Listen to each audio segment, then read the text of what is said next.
Star Alex Eala takes center stage at the BNP Paribas Tennis Paradise in Indian Wells. And of course, Filipino fans turn out in full force to cheer her on. Of course, I'm very grateful for all the support that's been coming my way. And it's really heartwarming to see that they really, they make the effort. Star Alex Eala takes center stage at the BNP Paribas Tennis Paradise in Indian Wells. And of course, Filipino fans turn out in full force to cheer her on. Of course, I'm very grateful for all the support that's been coming my way. And it's really heartwarming to see that they really are music, they make the effort. And courtside seats at Indian Wells were gone in hours. Music and the name creating that ticket madness wasn't Sinner or Alcaraz or even Coco Gauff. It was a 20-year-old Filipina who wasn't even inside the top 100 this time last year. Alexa has done something at the 2026 BNP Paribas Open that nobody saw coming. She turned the 5th Grand Slam into a personal fortress before her first match even started. Practice court 6 was unrecognizable. Fans were pressed against fences of adjacent courts just watching her hit ground strokes in a Tuesday training session. Then came March 8th, International Women's Day, where I walked onto Stadium 1 and so thoroughly dismantled Coco Gauff, the same player who had humiliated her 6-2-0-6-2-2 in Dubai just 18 days earlier. That Gauff's left arm gave out mid-match. Music, she retired trailing 6-2-2, 2-2-0. Only the second retirement of her entire career. Eala is now the first Filipino in the entire history of this tournament to reach the round of 16.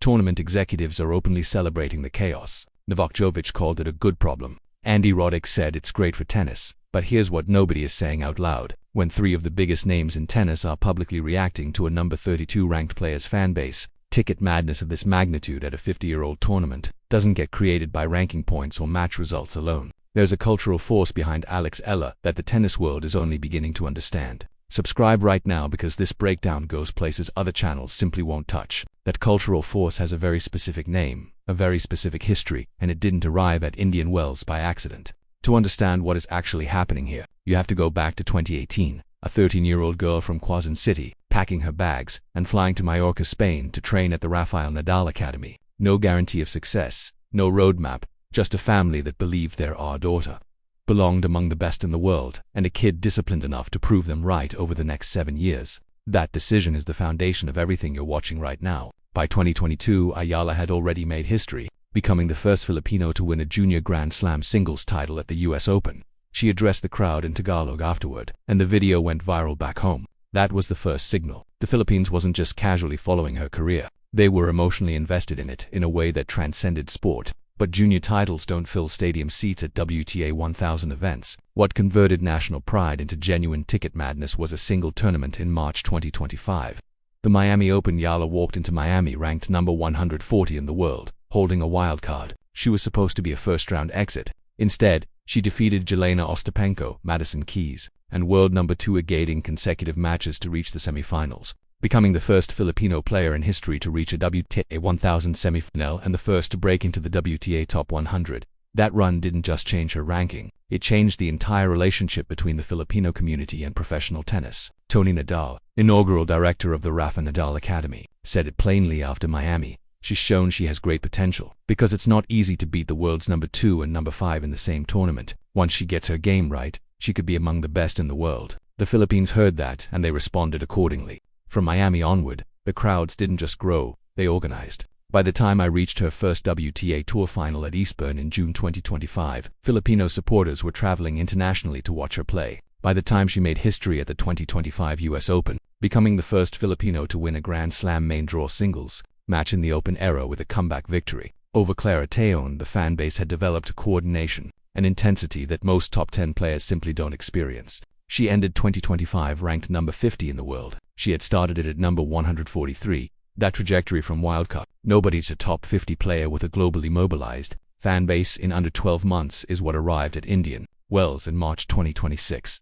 And the tournament was not fully prepared for what that meant logistically. The first signs appeared before a single competitive ball was struck. Journalist TJ Monotalk, who has covered Filipino sports for decades, made the context crystal clear when he told Front Office Sports, "The country has been hungry for the next Manny Pacquiao." When he was at his peak, life stopped. Music when there's a fight, nothing's on the road, everyone's watching. With over 10 million Filipinos living outside the Philippines, including approximately 1.7 million in California alone, Indian Wells was essentially a home tournament waiting to happen. The moment Eala was confirmed in US The draw courtside seats became the most sought-after commodity in the desert, gone in hours, not days, hours. Music analyst Christopher Eubanks addressed the safety dimension on air before her first match even took place. We saw it in Australia. There were mobs and lines of people to make it to a side courts. Hopefully, we're able to get her on a big court music so everyone is able to stay safe around the grounds because there's going to be a large number of fans coming to support. That's a former professional tennis player going on broadcast and raising crowd management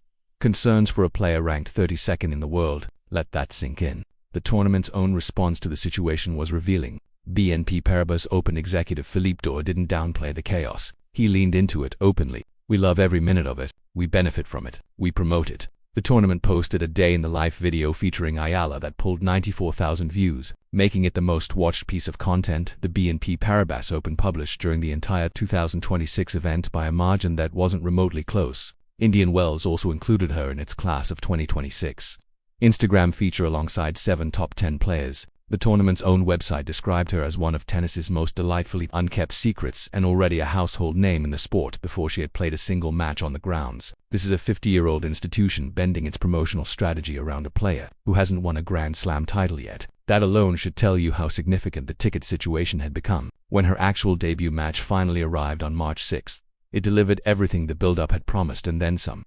Eala faced Ukraine's Diana Yaska in the round of 64, a player she had beaten convincingly before, but who proved considerably tougher this time around. The match stretched to 2 hours and 43 music minutes, the longest of the day. Yastraya pushed Eala to the absolute edge, breaking to lead 5-4 in the third set and putting the Filipino on the verge of an early exit. But Eala broke back, held serve and eventually closed out a 754,675 victory. With the clock approaching midnight and the temperature having dropped sharply across the desert, her supporters didn't move, wrapped in winter coats and blankets. They stayed through every nerve-shooting deuce, every double fault from Yas, every fist pump from Eala when the match ended just before midnight. The crowd's reaction was the kind you'd expect from a Grand Slam final, not a second-round match. Eala acknowledged exactly what that meant in her post-match remarks, for them to make the effort to stay up late and stay in the cold and cheer me on. It really added to the feelings and the emotions.